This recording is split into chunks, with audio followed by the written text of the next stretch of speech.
질문 중에서 그런 게 있었어요. 기후변화의 원인은 무엇이라고 생각하십니까? 했더니 그런 거 있잖아요. 자연적인 변동에 의해서도 지구가 뜨거워진다 뭐 이런 거 있잖아요. 되게 놀랐어요. 왜냐면은 사실 과학자들은 되게 진중해서 항상 확률로 말하거든요. 기후변화는 95% 이상의 확률로 인간 활동 때문이다라고 얘기하고 있는데 일반 사람들은 인간 때문이라는 응답률이 33%밖에 안 됐다라는 거예요. 이렇게 얘기하잖아요. 우리는 기후변화에 대한 심각성을 다 알지만 행동하지 않는다. 근데 저는 이 전제부터가 틀렸다고 생각해요. 우리가 정말 기후변화 심각성을 아나? 아직 6월밖에 과거에 가장 빨랐던 자연적인 그 변화라고 하면 2만 년 전에 빙하기에서 이제 10,000년 전 간빙기까지 오는 그 시간, 그때까지 지구 평균 온도가 4도가 상승을 했습니다. 그런데 우리가 100년에 1도를 상승을 했죠. 그 25배나 빠른 이러한 속도는 한 번도 견뎌본 일이 없는 경우예요. 억겁의 세월 동안 축적된 에너지를 품고 잠들어 있던 화석 연료. 이걸 꺼내 쓴다는 건 곧 지구의 시간을 당겨 쓴다는 걸 의미합니다. 인류는 그 에너지를 갖가지로 이용해 지구의 주인공이 되었지만 강제로 꺼내져 나온 탄소는 지구의 대기를 둘러싸고 빠져나가려는 태양 에너지를 막아내기 시작했습니다. 우리가 안전하게 배출할 수 있는 이산화탄소 양이 뭐 4,200억 톤이라고 해요. 근데 혹시 1년에 얼마씩 배출하고 있는지 아세요? 420억 톤. 그러면 10년 아니면 끝난다는 거예요, 이게. 그렇게 지구의 기온이 오르면 일단 원래 더운 곳은 더 더워집니다. 원래 추운 곳은 얼음이 녹고요. 이 정도로 끝이라면 기후변화는 그냥 북극곰만의 문제일 수도 있었을 겁니다. 정말 문제는 지구가 스스로 온도를 높이는 그게 키포인트예요. 북극 쪽이 다른 지역에 비해서 한 3배 정도 빠르게 온도가 상승이 돼요. 여름에 흰 티를 입었을 때보다 검은 티를 입었을 때가 훨씬 더운 것처럼 북극의 하얀 빙하가 녹아 어두운 바다가 되면 태양 에너지를 반사시키지 못하고 흡수해버리는 겁니다. 이렇게 고緯도와 저緯도의 기온차가 전보다 줄어들면 우리에게 무슨 일이 일어날까요? 바람을 통해 열을 분산시키는 지구의 조절 시스템이 예전 같지 않게 되면서 특히 요 사이에서 열을 이동시키는 바람, 제트기류. 이 제트기류가 느려지고 그러면 우리나라 같은 중위도 지역의 날씨는 좀처럼 순환되지 못하고 멈춰버리기도 합니다.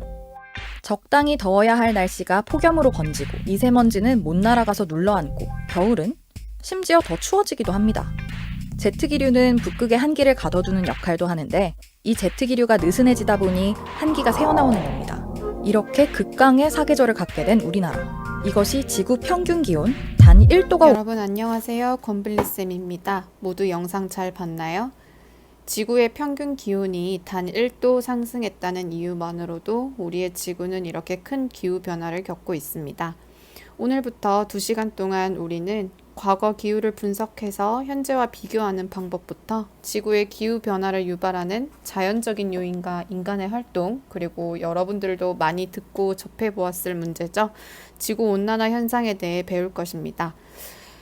우리는 우선 과학 수업을 배우는 사람으로서 기후 변화에 대한 과학적 정의와 과정, 요소, 자료 분석 등을 배우겠지만 이 수업만큼은 듣고 난 후에 여러분들이 기후변화의 심각성을 깨닫고 각자의 위치와 자리에서 행동하는 사람이 되는 길의 시작점이 되길 바라봅니다. 수업도 열심히 들어야 하지만 설명에 링크되어 있는 참고 영상도 시간을 내어 꼭 보길 바랍니다. 자, 그럼 지금부터 수업 시작해 볼게요. 자, 4단원 대기와 해양의 상호작용, 두 번째 중단원이죠. 기후변화 단원에서 첫 번째 시간. 단원 제목은 기후변화의 요인인데 이번 시간은 주로 고기후 자료 분석에 대해서 얘기를 하게 될 겁니다. 우선 기후라는 걸 과학적으로 어떻게 정의하느냐를 보면 날씨죠, 날씨인데 우리가 어떤 하루만의 날씨 또는 뭐 일주일간의 날씨 이런 단기간의 날씨를 얘기하는 것이 아니라 기후라는 건 어떤 지역에서 장기간 동안 나타나는 기후적 특성을 우리가 종합적으로 말하는 것을 의미합니다. 그래서 기후의 정의를 보면 어떤 지역의 기상의 특성이라는 거 뭐 기온이 높다, 또는 뭐 건조하다, 강수량이 많다, 뭐 이런 특징들이 다양한 특징들이 있겠죠. 이러한 특성들을 우리가 장기간 동안 관측을 해서 평균적으로 이 지역은 주변에 비해 뭐 기온이 높은 지역이다. 이 지역은 뭐 기온이 낮은 지역이다. 또는 이 지역은 여름철에 강수량이 많은 지역이다. 우리나라 같은 경우는 사계절이 뚜렷한 국가이다. 이런 식으로 어떤 통계적으로 종합적인 날씨 상태를 이야기하는 것이 기후입니다. 이런 기후의 결정 요소들은 굉장히 다양하죠. 우리가 앞에서 얘기했던 것처럼 기본적으로 태양 복사 에너지에 의해 우리가 온도가 결정되는데요.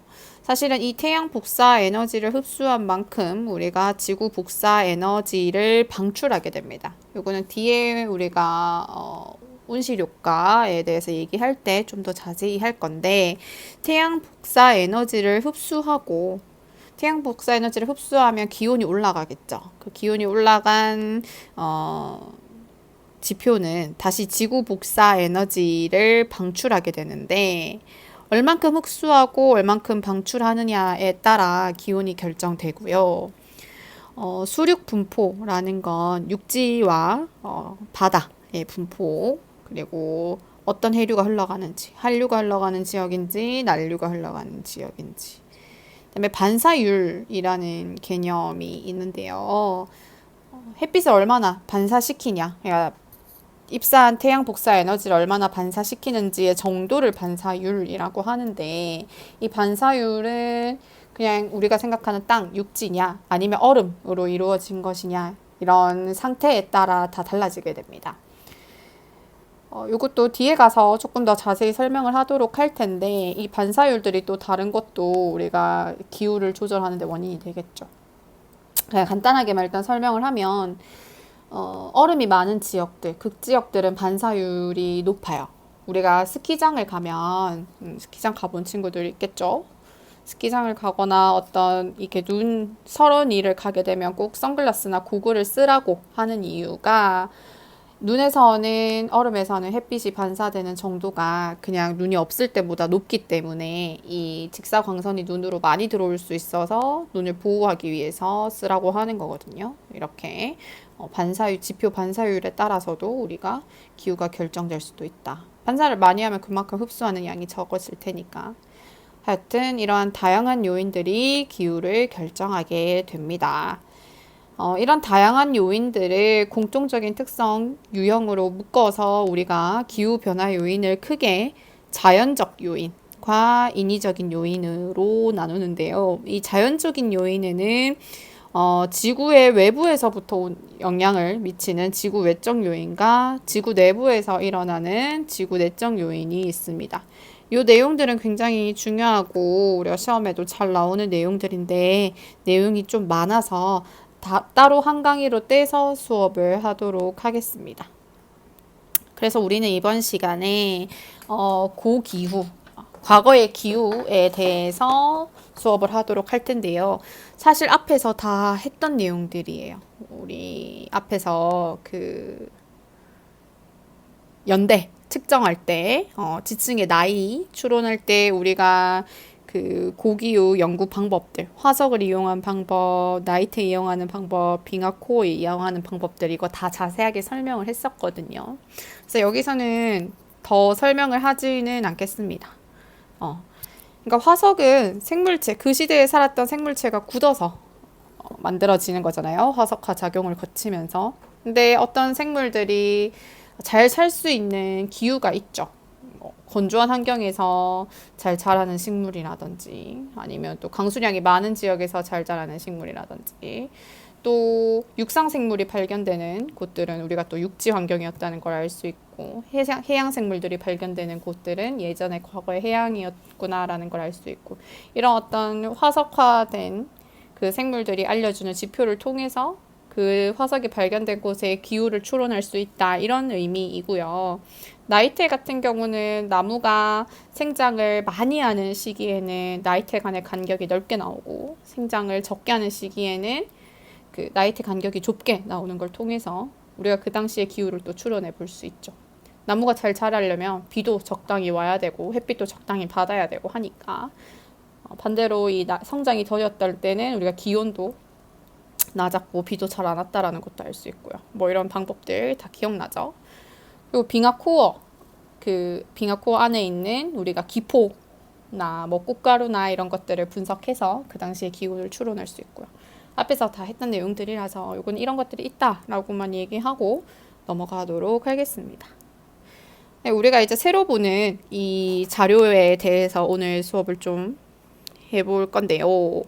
여러분들 교과서에도 있는 자료죠. 남극에서 채취한 빙하 표본을 가지고 지금 굉장히 많은 양들이 한 번에 그래프에 나와 있어서 좀 복잡하게 보이는데, 보면 이 가로축에는 지금 아래쪽에는 연대, 시간이 나와 있고요. 시추 깊이라는 건 깊게 파고 들어갔다. 그러니까 숫자가 클수록 더 깊은 쪽에 위치했다라는 얘기고, 세로축에는 온도가 마이너스 8도부터 영상 2도까지 나와 있고, 왼쪽에는 이산화탄소량과 메테인 양, 둘 다 기체죠. 기체. 이 기체들이 이 빙하 코어 표본 속에 얼마나 들어가 있는지 양을 조사했고요. 그 다음에 가장 중요한 거는 이제 온도 그래프가 나와 있습니다. 자, 같이 그래프를 분석해 보면서 알 수 있는 사실들을 알아보도록 합시다. 일단 이 깊이는 여러분들이 크게 고려할 건 없고요. 여기서 시간이 지남에 따라, 시간의 흐름에 따라서 이 세 가지 그래프에 나타나 있는 이 자료들, 이산화탄소의 양이 어떻게 변했는지, 지금 파란색 그래프로 나타나고 있고요. 이산화탄소량은. 그다음에 메테인 양이 어떻게 변하고 있는지 초록색 그래프로 나와 있죠. 그리고 온도가 어떻게 변하고 있는지를 보면 됩니다. 자, 먼저 온도 그래프를 먼저 볼게요. 자, 온도 그래프가 지금 빨간색으로 나와 있는데, 그래프를 보니까 지금 그래프의 이 선이 상승할 때는 지금 세로축이 온도인데 위쪽으로 갈수록 온도가 증가하죠. 이렇게 그래프가 상승하는 경향을 보일 때는 온도가 상승하는 거고, 반대로 이렇게 내려갈 때는 온도가 감소하는 거죠. 이 온도 증가와 감소가 계속 반복적으로 일어나면서 온도가 변하는 것을 알 수 있습니다. 그래서 그래프가 좀 복잡하게 보이죠. 그냥 쭉 온도가 증가하거나 쭉 감소하는 게 아니라 이렇게 시간이 흘러가면서 증가했다가 감소했다가 증가했다가 감소했다가 하는 것을 볼 수 있습니다. 옆에 정리가 되어 있죠. 우리가 평균 기온은 증가와 감소를 계속 반복하면서 우리가 나타나고 있다. 자, 근데 여기서 한 가지, 이거는 그래프를 분석하는데 크게 영향을 미치는 요소는 아닌데, 지금 시간을 보면 지금 오른쪽이 40만 년 전이고 갈수록 숫자가 줄어드니까 이 왼쪽으로 올수록 더 최근이겠죠. 그러니까 이렇게 온도가 변해왔다라는 걸 알 수 있죠. 어쨌든 평균 기온이 증가, 감소를 반복하면서 온도가 변해왔다. 자, 그러면 이산화탄소와 메테인은 어떤 변화 경향을 보였나라고 보니까, 역시나 이산화탄소 기체도 메테인의 양도 지금 계속 온도처럼 증가와 감소를 반복하면서 양이 변해왔죠. 일정하거나 또는 일정하게 증가하거나 일정하게 감소한 게 아니라 그 양이 대기 중에서 계속 변해왔다라는 겁니다. 약 40만 년 전부터 봤을 때. 그런데 얘네들이 증가하고 감소하는 이 경향이 어느 정도 일치하는지를 한번 눈여겨보니, 지금 눈에 띄게 이산화탄소와 메테인 기체가 많을 때가 있죠. 그 피크들을 몇 개를 좀 찍어보면, 여기, 그리고 일단 눈에 띄는 데만 한번 봅시다. 여기 현재도 계속 증가하고 있죠. 자, 이산화탄소의 양과 메테인의 양이 급격히 증가할 때 기온이 어떻게 변했나요? 기온도 같이 상승했죠. 여기도 이산화탄소의 양과 메테인의 양이 같이 증가할 때 온도도 증가했어요. 이산화탄소 양과 메테인의 양이 증가할 때 온도도 증가했어요. 반대의 경우도 한번 살펴볼까요?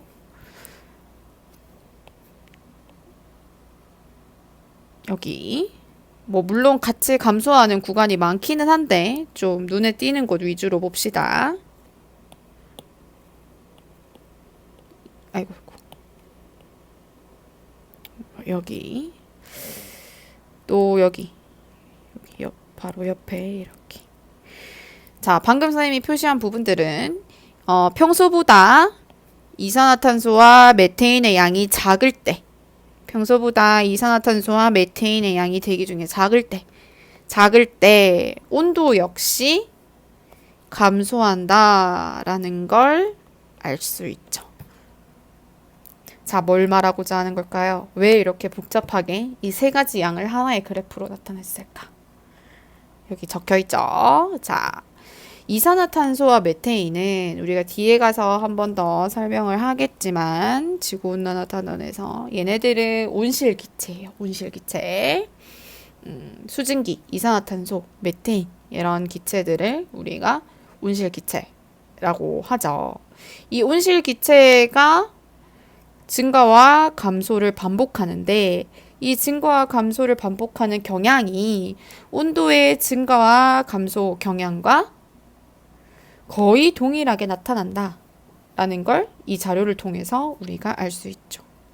그러니까 기온이 우리가 앞에서 기후를 결정하는 요소들을 대략적으로 어떤 것들이 있는지만 살펴봤는데 온도가 계속 증가하고 감소하고 이런 요인들이 있겠죠. 보니까 일단 온실기체와의 관계성을 이 그래프를 통해서 알 수 있다. 온실기체가 증가하면 온도도 증가한다. 지구 평균 기온이 상승하고 온실기체가 양이 줄어들면 평균 기온이 하강한다. 감소한다. 라는 걸 알 수 있는 거죠. 그래서 과거부터 지금까지 우리가 기후 변화, 지구의 평균 기온 변화를 온실가스 양의 변화와 연결을 지어보면 대기 중에 온실기체의 농도가 증가했을 때 기온이 상승했고 온실기체의 농도가 줄어들었을 때 평균 기온이 낮아진 걸 알 수 있다. 그렇다면 지금 우리가 이제 결국 과거의 자료를 분석하는 건 미래를 예측하기 위한 거죠. 미래의 기온을 예측하기 위해서 우리가 현재에 들어서 온실기체 양이 어떻게 변하고 있는지를 보면 미래의 기온을 예측할 수 있다라는 겁니다. 그래서 우리가 이렇게 과거 기후 자료를 분석하는 방법을 배우는 거죠.